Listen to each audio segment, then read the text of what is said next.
예, 그럼 이제 바로 이어가지고 두 번째는 이제 장한숙 선생님 그 세션입니다. 먼저 이제 선생님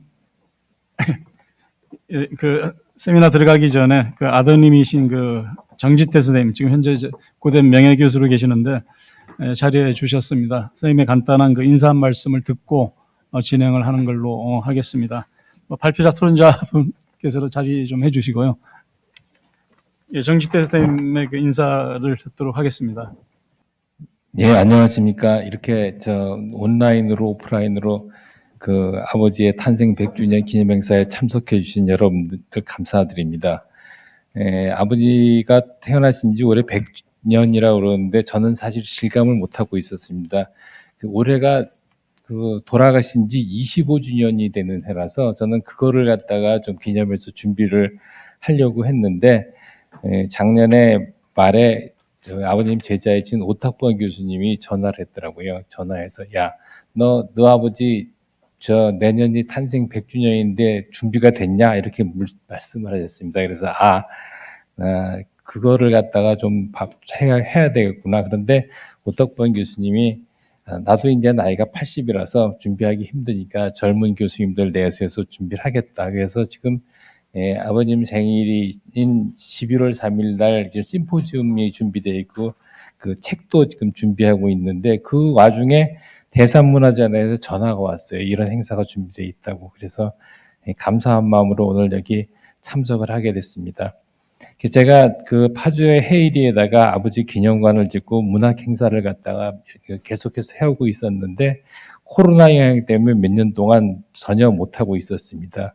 그러다가 이제 아버지를 아시는 분들이 세대가 저보다 윗세대들이라서 이제는 그 100년도 됐고 그래서 문을 좀 닫고 다른 걸로 진행을 할까 그랬는데 어제 제가 그 대학에 있을 때 학위를 지도했던 그 학생들이 스승의 날이라고 저녁을 먹자고 그래서 얘기를 하다가 오늘 이런 행사에 있다고 그러니까는 그 학생들이 그 아버지의 그 기력을 쭈르륵 꿰뚫고 있더라고요. 그래서 이게 무슨 일인가 그랬더니 X세대들한테도 그 교과서에 금당벽화가 실려 있어서 많이 알려져 있더라고요. 그래서 이 사업을 갖다가 조금 더 진행해야 되지 않을까 하는 생각을 갖고 있습니다. 하여튼 여러분들이 많이 관심을 가져주셔서 감사하고 이런 행사를 주재하신 대산문화재단에가 특별히 더 감사를 드립니다. 감사합니다.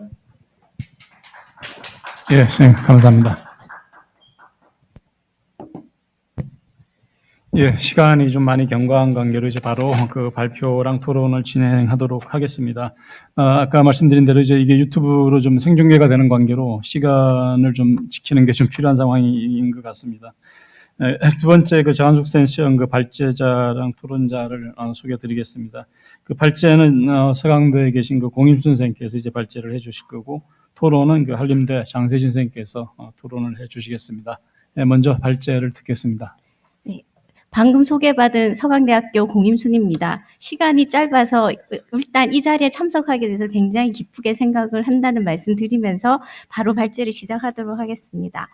정한수 선생님은 보시다시피 제 그 발제문을 보시면 아시겠지만 1922년생이고 1997년에 사망하셔서 75년 동안 사셨는데 이 땅에서 살아내셨는데 새벽 5시면 일어나서 7시가 되고 12시까지 그러니까 교수 생활을 하시면서도 그렇게 부지런히 글을 쓰셨다는 것을 제가 좀 썼고 그래서 선생님이 목표로 했던 건 다작은 아니었지만 그래도 다작하는 작가는 작가의 성실성이라고 하는 측면에서 가작하는 작가보다는 낫다라고 하는 지론에 따라서 평생을 사셨던 분이 아닐까라고 생각을 합니다.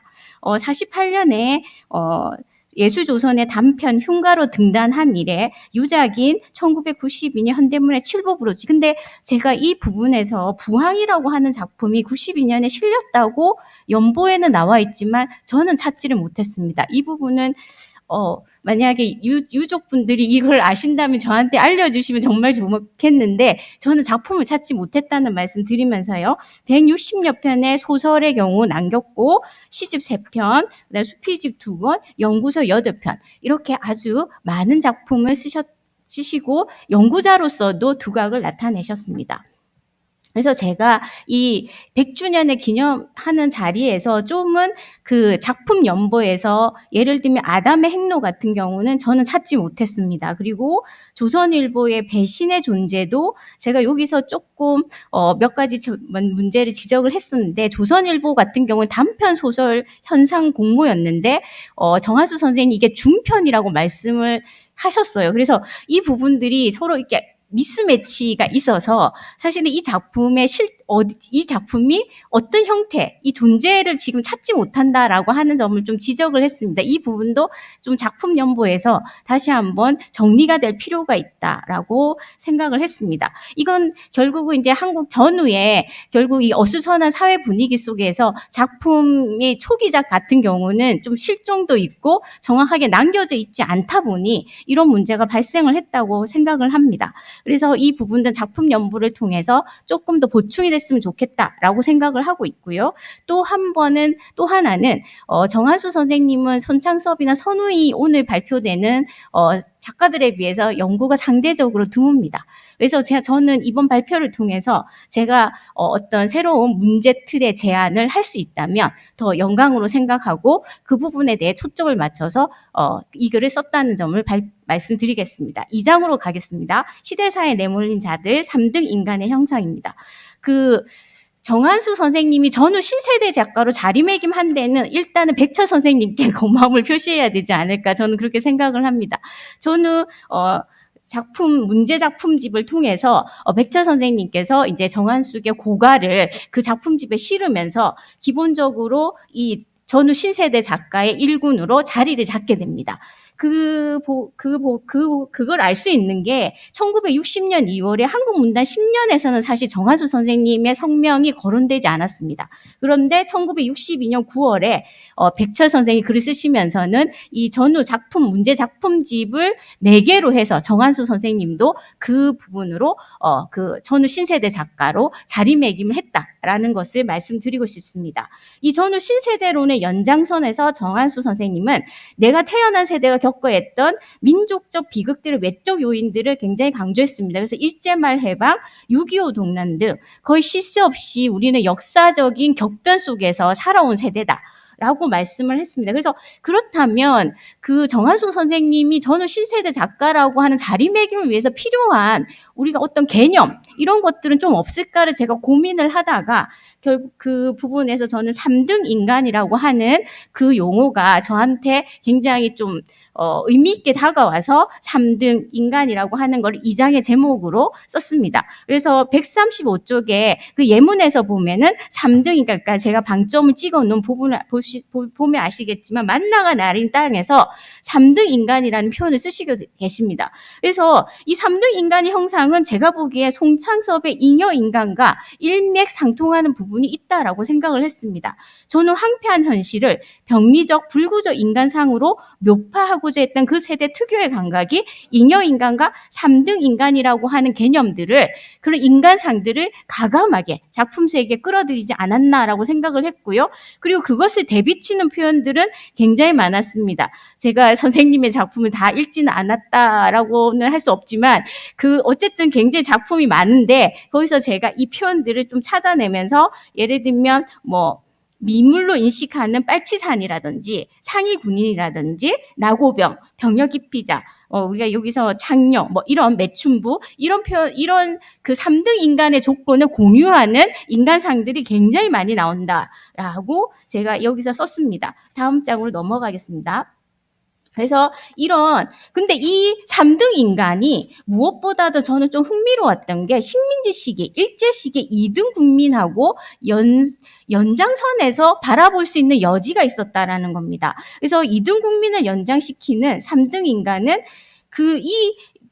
스스로가 식민지 시기에 어쨌든 2등 국민으로 살았던 식민지 조선인들이 그러고 나서 다시 해방이 되고 월남했던 이 월남인들이 또 여기서 또다시 스스로가 3등 인간으로 살 수밖에 없다라고 하는 이런 부분들이 그 연장에서 이 역사적인 격변이 있지만 또 연속선도 있다라고 하는 것들을 저는 좀 흥미롭게 봤습니다. 그래서 그런 것들을 잘 보여주는 작품으로 제가 끊어진 다리를 지금 이게 분석을 했습니다. 끊어진 쓰러진 다리는 정하수 선생님 대표작이라고 할 수 있습니다. 그래서 여기서 보면 이 상위 군인이 그러니까 한국 전쟁에 나갔다가 상위 군인이 근데 그 주인공은 그 자기의 해상을 통해서 식민지 시기부터 일제 시기부터 해방 그 한국 전쟁 전후까지 이거를 꿰뚫는 이 작품이 그래서 아마도 이런 이유 때문에 가장 많은 기존 논의가 많이 된 것이 아닐까라고 생각이 듭니다.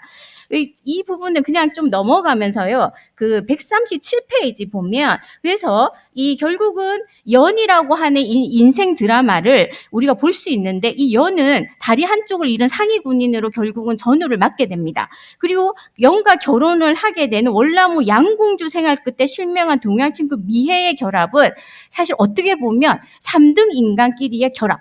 그렇기 때문에 사실은 더 나아질 수 없는 어떤 조건임에도 불구하고 저는 좀 놀랍게도 여기서 긍정적인 인간상으로의 비약을 정하수 선생님이 그리고 있다라고 생각을 합니다. 그래서 여기서 항무지를 개간하는 1962년작이라고 하는 시대적인 측면하고도 연관된 이 항무지 개간이라고 하는 걸 통해서 비극 속에서도 어떤 의지의 낙관적인 인간상을 그리려고 했던 저는 이런 부분들이 정한수 선생님과 손창섭의 잉여인간과 3등 인간의 차이가 아닌가. 그 3등 인간을 그리지만 3등 인간으로 추락을 막는 어떤 미래의 비전, 낙관적인 비전을 그리려 했던 점에서 정한수 선생님과 이 전후 신세대 작가로서의 공통점과 또 다른 차이가 있다라는 것을 2장에서 밝혔습니다. 그리고 3장에서는 전통적 예인의 형상, 포위의 불안과 긍정의 윤리의 심미적 비전이라고 했는데 사실은 정한수 선생님은 작품을 쓸 때마다 난 등장인물이 전혀 다르기를 원한다라고 쓰셨어요. 그래서 어떤 경우에는 난 흑인을 그렸다고 어떤 경우에 뭐 예를 들면 백인을 완전히 다른 이런 식으로 쓰고 싶다라고 말씀을 했는데 저는 정하수 선생님 그 말에 반해서 연속성이 있다라고 하는 것을 3장에서 밝혔습니다. 그래서 여기서 보면 아까 이제 유가족 선생님도 말씀하셨지만 여기서 금당벽화를 좀 다뤘는데요. 이 담징의 금당벽화는 저는 금당벽화 설화가 유명해진 데는 정하수 선생님의 금당벽화가 큰 역할을 하지 않았을까라는 생각을 하고 있습니다. 여러분들이 금당벽화는 아주 강렬하게 기억에 갖고 계시더라고요. 작가는 몰라도 그 작품 기억을 하시는 분들이 제가 제 시아버지부터 시작해서 여쭤봤더니 그렇게 알고 계시더라고요. 그래서 그 흥미롭다라고 생각을 했는데 여기서 저는 이 금당벽화는 어떻게 완성이 되느냐라고 보면 141페이지에 보면 조국의 국난이 없었던들 금당벽화 한낙 쓴당지의 간념의 표백에 그쳤을지도 모른다. 윤에 흐르는 생기여 그것은 조국에 대한 담징의 충혼이 깃들어 있었다. 라고 하는 그러니까 이 인류의 유산인 금당벽화가 완성되지 못했을 것이다. 조국의 어떤 조국애가 없었다고 한다면 이런 측면에서 이 예술가의 형상이라고 하는 것 속에서의 어떤 조국애라고 하는 애국심 이런 부분들이 굉장히 중요하게 드러나고 있고 또 그것이 어떻게 보면 담징의 그 금당벽화를 당시에 발표됐을 때 또 독자들의 마음을 얻을 수 있게 했던 것이 아닐까라고 생각을 합니다. 그 다음에 백자도궁 채술은 금당벽화와 굉장히 유사한 서사 전개를 보이는데 다만 그것이 액자 소설의 형태를 갖고 있으면서 민중들의 위대한 이야기들은 공적 기록에 나타나지 않지만 나 민속학자인 외부 액자인 내가 채록을 해서 이거를 들려준다라고 하는 외부 액자를 굉장히 정한수 선생님이 즐겨 사용했어요. 그래서 이런 부분들은 제가 그래서 여기서 보면 야나기타 쿠니오의 이 민속학자로서 나는 공적 기록이 없는 민중들의 어떤 것들을 내가 말해주는 민속학자의 역할을 소설가의 역할로서 그거를 받아들이는 부분들이 이런 굉장히 많았고요. 백자도궁 채술. 여기서 보면은 제가 다 읽을 수는 없고 향토애라고 하는 것을 굉장히 볼 수 있습니다. 혹시 관심 있으신 분들은 제가 쓴 거를 참조해 주시면 좋겠고요. 그 다음에 또 하나로 저는 금어라는 작품이 굉장히 흥미로웠는데요. 금어라는 작품은 심미적 감념이라고 하는 것 속에서 이 아심 스님이 정의라고 하는 아심 스님 월남인입니다. 그런데 연인이었던 월남했는데 연인이었던 김동성 대인은 전선에서 죽어요. 그래서 이 아심 스님은 어쩔 수 없이 어쨌든 여승으로의 삶을 사는데 아직까지도 그 상처에서 자유롭지 못한 거죠. 그런데 이제 어느 여대생이 들려준 내부 이야기, 이것도 하나의 액자 형태거든요. 액자 형태를 통해서 결국은 스스로를 치유해 가면서 일종의 해원과 동시에 스스로를 어떻게 미적으로 구제해 가는가라고 하는 것 속에서 이 부분들이 서로 일맥상통하는 부분들이 있습니다.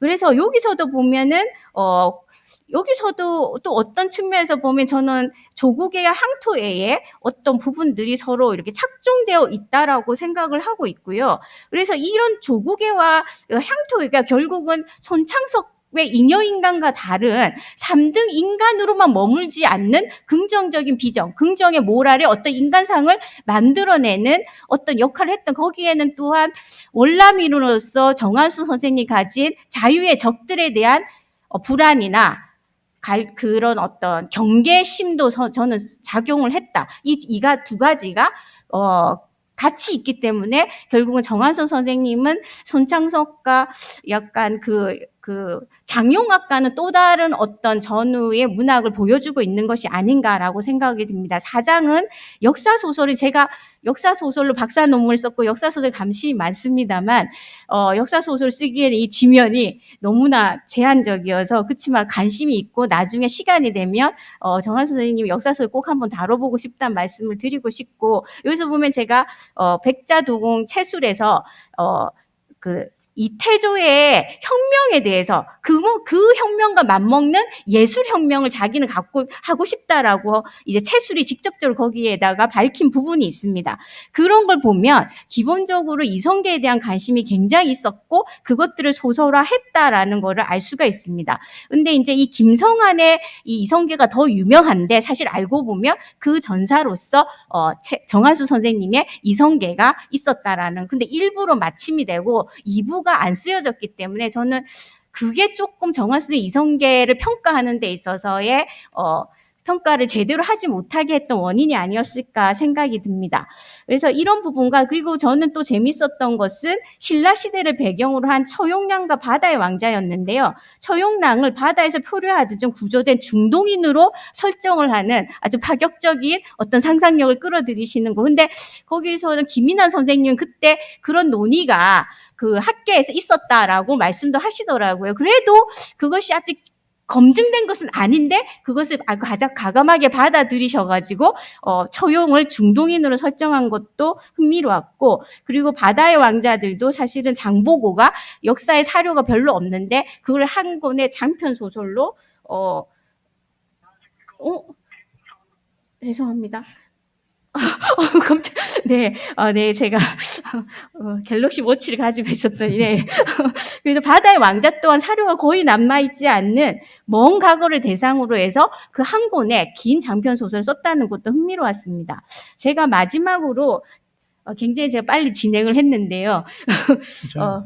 네, 그 역사 소설에 더 깊이 천착하지 못한 게으름을 뒤로하면서 이 글은 어떤 예술이든 인간성을 초월할 수는 없다고 했던 정한수 선생님의 말의 무게를 곱씹고자 합니다. 그가 이야기했던 인간성은 전후 문학을 풍미했던 휴머니즘을 반영하는 것이겠지만 그럼에도 그에게 인간성은 끝까지 놓을 수 없던 마지노선 같은 것이 아니었을까 생각을 합니다. 올란과 한국전쟁 및 전후의 시대사에 내몰린 3등 인간의 형상은 비극적 체험이나 우리 시대의 자아상이었으며 전후의 혼란이란 파괴된 지상물로 인하여서가 아니라 끊어지고 찢어지다시피 한 이런 마음의 파괴랄까요로 대변되는 인정의리의 붕괴였습니다. 소박한 상식과 윤리마저 무너진 전후의 부정적 현실에만 그는 그래도 서로가 서로에게 기댈 수밖에 없는 마음자리의 본바탕을 지켜내는 파수꾼이고자 했습니다. 이것이 가족과 고향에 대한 그 유별난 애착으로 나타났음을 덧붙이면서 이 글을 마무리하겠습니다. 제가 너무 시간이 없다 그래서 빨리 읽었습니다. 예, 감사합니다. 예, 수고하셨습니다. 좋은 발표 잘 들었습니다.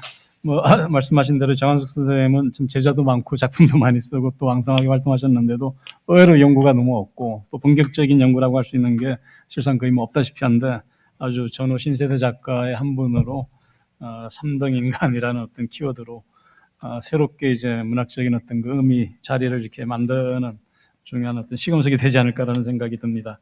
예, 바로 이어서 그 장세진 선생님의 토론을 듣기로 하겠습니다. 네, 안녕하세요. 한림대 장세진입니다. 공임 선생님 발표문 굉장히 열심히 쓰셨는데 빨리 읽으셔서 예, 진가를 좀 잘 못 보여주신 것 같은데, 예, 제가 조금 더 천천히 읽으면서 선생님 발표문의 내용들을 좀 전달하겠습니다. 예, 공인순 선생님의 발표문은 전후 신세대 작가로 자리매김했던 정한숙의 위상에 걸맞게 그의 작품 세계를 조명할 새로운 문제틀의 모색을 제안하고 있습니다. 정한숙에 대한 기존 연구가 양적으로나 질적으로나 의미 있는 성과를 산출하지 못하는 현재 상황으로부터 연유한 타당한 문제의 제기라고 생각합니다. 이 글은 정한숙의 작품 세계를 규명할 입각점으로 3등 인간에 주목한 후 이를 바탕으로 전후 신세대 작가와의 공통성 및 차별성을 되짚고 있습니다. 기본적으로 선생님의 문제의식에 충분히 공감하고 있습니다만 이 글을 읽으면서 들었던 몇 가지 궁금증이 있어 여쭈어봅니다. 그래서 제 질문은 크게는 지금 항목은 3가지지만 내용상으로는 2가지인데요. 그러니까 선생님이 계속 발표문에서 강조하셨던 그 3등 국민, 그러니까 그 긍정적인 인간상에 대한 그 해석과 관련한 그 부분이고요. 그 나머지가 이제 선생님이 말씀하신 그 예술가 소설과 역사 소설의 관계에 대한 질문입니다. 예, 그래서 첫 번째 질문을 말씀드리겠습니다. 이 발표문은 정한숙의 소설 만나가 나리는 땅의 주인공이 자신과 같이 주관말이 없는 이들을 지칭할 때 사용한 표현인 3등 인간을 부각시키면서 이들을 정한숙 소설의 어떤 원형질로 보고 있습니다. 실제로 3등 인간은 정한숙 소설에 형상화된 인간 이하의 삶을 영위하는 자들과 연관되어 있으며 그 인물 형상은 여러 면에서 손창섭의, 여러 번 말씀하셨습니다만 손창섭의 잉여 인간을 연상하게 만듭니다. 동시에 정한숙 소설 속 3등 인간의 형상은 이 논문에서도 지적한 것처럼 월남인 그리고 일제시대의 이등 국민처럼 격변의 역사에 내몰린 사람들의 모습과도 긴밀하게 연결되어 있습니다. 이 글의 논지에 따르자면 정한숙 소설 속 3등 인간과 그다음에 손창섭 소설 속 잉여 인간에는 전후 현실을 병리적 인간상으로 묘파하고자 했던 그 세대 특유의 감각이 나타나 있습니다. 이러한 논의 방식은 충분히 흥미롭고 설득력이 있습니다만 양자의 차이점에 대해서도 조금 더 생각해 볼 필요가 있지 않을까 합니다. 그래서 발표문에서도 분석되고 있듯이 만나가 나리는 땅의 주인공 봉식은 스스로를 3등 인간 무리의 일부라고 생각하지만 그들에게서 벗어날 한 발짝을 내디디려 한다는 점에서 3등 인간과는 완전히 겹쳐지지 않고 오히려 어떤 불안정한 경계선을 만들어냅니다. 그 경계선은 어떻게 보면 손창섭 소설 속 잉여 인간과 정한숙 소설 속 3등 인간의 차이가 발생하는 지점일 수도 있습니다. 흥미로운 것은 그러한 경계와 차이를 발생시키는 과정에 끊임없이 과거의 기억이 개입하고 있으며 그 기억이 역사와 맞물려 있다는 점입니다. 그러니까 예를 들어서 끊어진 다리에서 상위 군인인 나의 현재 시점에 그 일제 말기 전시 동원에 대한 기억이 개입하고 있다면 만나가 나리는 땅에서는 한국전쟁 시기 방위군으로 동원되었던 이들의 경험이 서술되고 있습니다.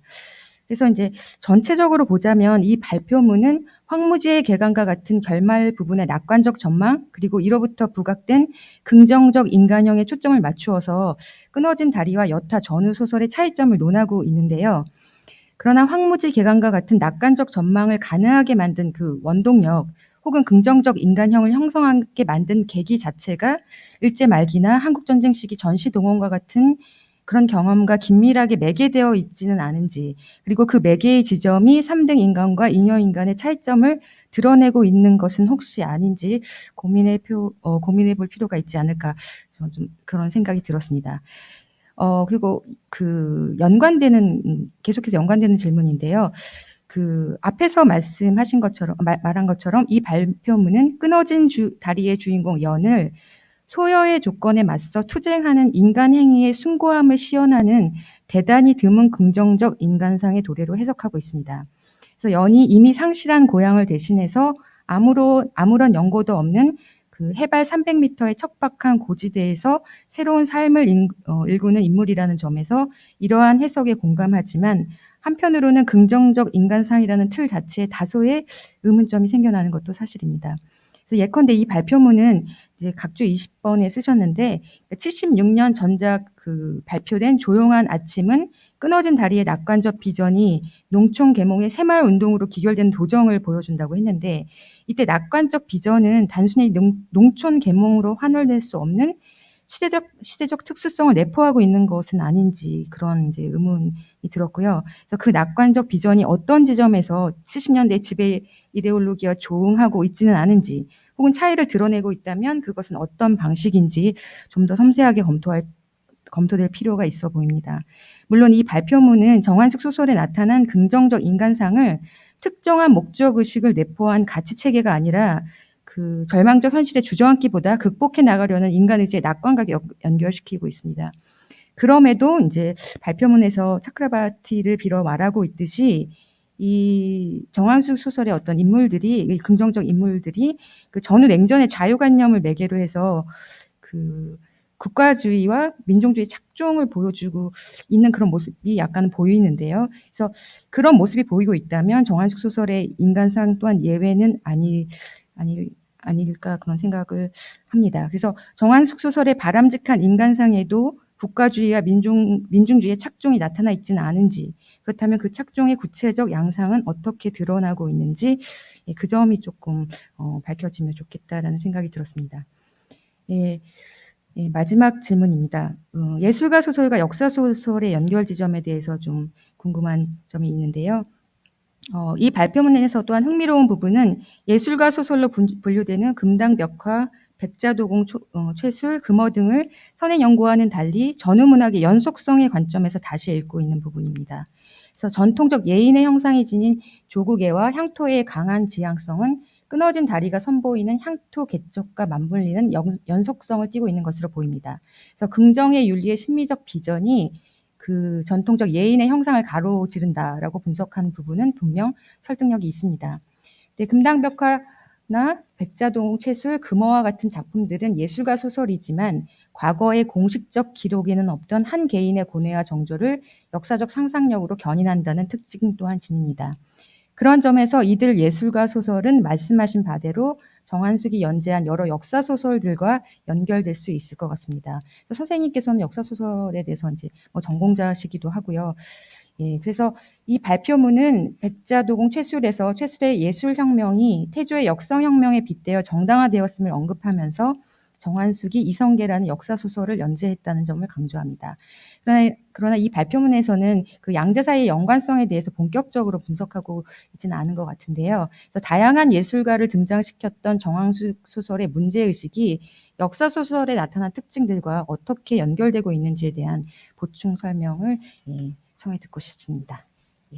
예, 잘 들었습니다. 크게 이제 세 가지 말씀을 해 주셨는데, 지금 시간이 좀 가능하니까, 좀 상세히 말씀을 해 주셔도 될 것 같고, 또,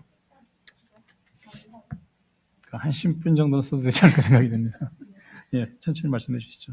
네, 제가 너무너무 발표를 빨리 읽었더니 시간이 이해로 이럴 줄 알아서 조금 천천히 읽고, 이게 답을 좀 안 하는 방식이 죄송합니다.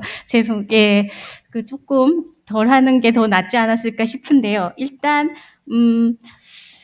제가 그 연구자들의 고질병이라고 하는 것은 어떤 것들 서로 이렇게 막 흩어져 있는 거 어떻게든 깨려고 하는 그런 고질병이 있습니다. 사실 정한수 선생님도 아까도 말씀드렸다시피 소설만 해도 160편이 넘는데 그거를 한 캐로 뭔가를 깨려고 하는 데서 오는 무리가 분명히 있을 거라고 저도 생각을 합니다. 그런데 이제 제가 그 마지막 이제 예술가 소설과 역사 소설 이 부분에 이제 장세전 선생님께서 질문을 하셨는데요. 저는 예술가 소설과 역사 소설의 직접적인 연관성을 읽지는 못했는데 정한수 선생님이 야담에 또 관심이 많으시더라고요. 그래서 뭐 그 예성강변이나 이런 데서 보면 정하수 이게 작품 연보에 보면은 정하수 선생님이 쓴 야담집은 연보에서 다 빠져 있습니다. 그런데 그 야담집도 내셨거든요, 정하수 선생님이. 그래서 그 야담집에서 보면 그것이 소설화한 경우도 있고, 이래서 이런 부분들에서 보면 정하수 역사와 이런 역사, 뭐 전설, 신화, 민담 뭐 이런 것에 되게 관심이 많으셨구나. 이런 생각이 들고요. 설화나 이런 부분들을 소설화했던 흔적은 제가 예성 강곡밖에 아직은 찾지를 못했습니다. 다른 부분들을 아직 찾지를 못했는데 여하튼 이런 부분에서는 저는 충분히 과거의 예인을 다루거나 그런 역사 소설가의 어떤 역사적인 매개를 찾으려고 했던 것들의 관심사는 굉장히 높았다라는 말씀을 좀 드리고, 특히나 이런 이태조의 역성혁명이나 이 혁명이 그 시대상이 반영된 것이라고 저는 생각하는데 4.19 혁명과 5.16의 혁명, 그 당대적 의미로서의 5.16 혁명을 말씀드리는 겁니다. 그래서 혁명과 관련돼서 뭔가 이런 그 단순히 정치적인 사회적인 혁명뿐만 아니라 예술에서도 혁명의 어떤 중요성들을 굉장히 정화수 선생님이 중요하게 생각을 했고, 그것이 백자도공 채술에서도 반영되어 있어서 이런 삼각의 어떤 연관관계를 조금 더 정치하게 작품 분석을 하면 재밌지 않을까라고 생각했습니다. 저는 제한된 지면에서 그 부분들을 아주 깊숙하게 파고들지 못했다라는 점을 말씀을 드리고 싶습니다. 그리고 첫 번째 질문은 그 장세 선생님의 말씀에 굉장히 공감을 합니다. 제가 그거를 자세하게 쓰지 못했습니다만, 손창섭은 현재를 굉장히 중시하고 현재를 배경으로 해서 그 현재적인 인물의 어떤 놓여진 상황, 이런 것들에 또 집중을 했다면, 아까 그 정화수 선생님 같은 끊어진 달이나 이런 걸 보면 그 정화수 일제 시기를 조명하려고 하는, 그리고 해방기와 이런 것들 쭉 이어서 보려고 하는 의식이 다른 전후 신세대 작가는 약간의 차별성이 있는 것이 아닐까라는 생각이 들고, 그리고 거기서 보면은 그 미국 선교사의 종지기로서의 아버지의 경험, 이것들이 자기에게 가했던 일제 말기 전시동원의 경험 속에서의 이등 국민의 낙인, 이런 것들을 안고 이제 그 어쩌면 낙원일지도 모른다고 생각했던 이 남한으로 월남을 했는데, 여전히 월남인이라고 하는 것 속에서 씌워진 그 2등 국민, 3등 인간의 또 굴레, 이런 것 속에서 결국은 제대로 된 일자리와 뭔가 뒷받침이 없다 보니까 결국 월남인들은 테러의 개라고 하는, 결국은 이 3등 인간으로서의 전락할 수밖에 없는 조건들, 이런 역사가 결국은 그럼에도 불구하고 제가 그 정하수 선생님은 분명히 현실은 3등 인간이 추락하는 게 맞는데 왜 이렇게 긍정적인 모랄의 인간상을 고수했는가라고 하는 측면이 결국은 또 한 번에 이제 그 장세진 선생님 질문 같은데, 저는 기본적으로는 이런 역사에 대한 기억도 있지만, 그리고 이런 월남을 선택했을 때의 어떤 그 자유에 대한 구속, 그러니까 여기서 제가 이 발표문에 썼습니다만 자유의 적들, 그건 기본적으로 결국 반공주의와 연결될 수밖에 없는, 그리고 그러면서 결국은 그 정한수 선생님 소설에 보면 규율이나 군대식의 규율이나 어쨌든 규범, 이런 것들에 대해서 굉장히 경도되시는 부분이 있어요. 그래서 그런 부분들이 결국은 조화와 질서, 혼란과 무질서보다는 조화와 질서가 더 낫다라고 하는, 그렇게 하지 않았을 때 우리 자유의 적들, 그러니까 전후 냉전의 자유의 적들이라고 하는 공산주의자들의 침범을 받을 수 있다라고 하는 그 의식도 굉장히 강했다. 그런 측면에서 결국 정한수 선생님은 비극적 인간상으로 일관되기보다는 거기서 낙관적인 비전, 그러니까 제가 의지의 낙관이라고 썼습니다. 현실은 결코 그렇지 않은데 결국 의지로 낙관을 보여주는 것, 그리고 그것이 구체적인 정책과 맞아 떨어지면서 나왔던 소설이 조용한 아침이라고 저는 생각을 해요. 그 새마을 운동이라고 하는데 62년에 그 끊어진 다리에서는 그런 구체적인 정책하고 맞물리지는 못하면서 결국은 근데 저는 장세수 선생님의 의견에 충분히 어떤 지점 공감하냐면 그 장면 정권으로부터 박정희 정권 이어지는 국토 개간과 개발의 측면, 그 항토 개간이라고 하는 측면과 저는 국책과 연관될 수 있는 지점도 또한 있다라고 하는 점은 충분히 염두에 두고 있습니다. 그 부분은 제가 각주를 통해서 조금 더 보충을 하고 싶은데 지금 여기서는 제대로 선생님이 원하시는 만큼 제가 제대로 밝히지는 못했다라고 저도 생각을 합니다. 이상입니다. 예, 잘 들었습니다. 장 선생님 추가로 더 하실 말씀 있으세요 혹시? 예, 세세하게 이제 말씀을 해주셨습니다. 약간 좀 시간적인 여유가 좀 있어서 청중께서 이제 혹시 질문할 사항 있으시면은 한 분 정도 좀 질문을 받아보겠습니다. 하실 말씀이나 질문 있으시면 손을 들어 말씀해 주십시오. 예. 마이크. 인간성 자체가요 낭만적이고 낙관적인 데가 있어요. 제가 학교 다닐 때 듣기는 정한숙 선생님이 결혼하실 때 폐를 앓고 있는 애인하고 결혼을 하셨거든요.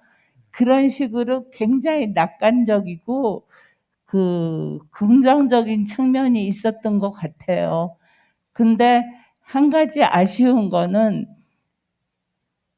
고대가 하도 깨지니까 그거를 지키려다 보니까 저거였던 것 같아요. 박정권의 우호적인 글을 쓸 수밖에 없었던 것 같아요. 네. 예, 질문이라기보다 이제 의견으로 이렇게 듣기로 하겠습니다. 예? 그러니까 예, 말씀 잘 알겠습니다. 예, 이렇게 해서 이제 마무리를 하는 걸로 하겠습니다. 여석기 선생님이나 정한숙 선생님은 활동을 참 왕성하게 하셨는데도 세세하게 정리가 안 되고 또 많은 그런 어떤 숙제를 우리한테 남겨주신 분 같습니다. 오늘 이 자리를 계기로 이제 두 분의 상과 이런 활동이 다시 한번 음미되고 또 심화 개성되는 어떤 그런 계기가 되리라 생각을 하고요. 오늘 충분히 그 정도의 어떤 자리는 되지 않았나 생각을 합니다. 발제해 주신 네 분 선생님들 감사하고요. 이렇게 해서 요 발제를 마치겠습니다. 잠깐 쉬었다가 4시 한 5분 정도부터 다시 시작하는 걸로 하겠습니다. 예, 고맙습니다.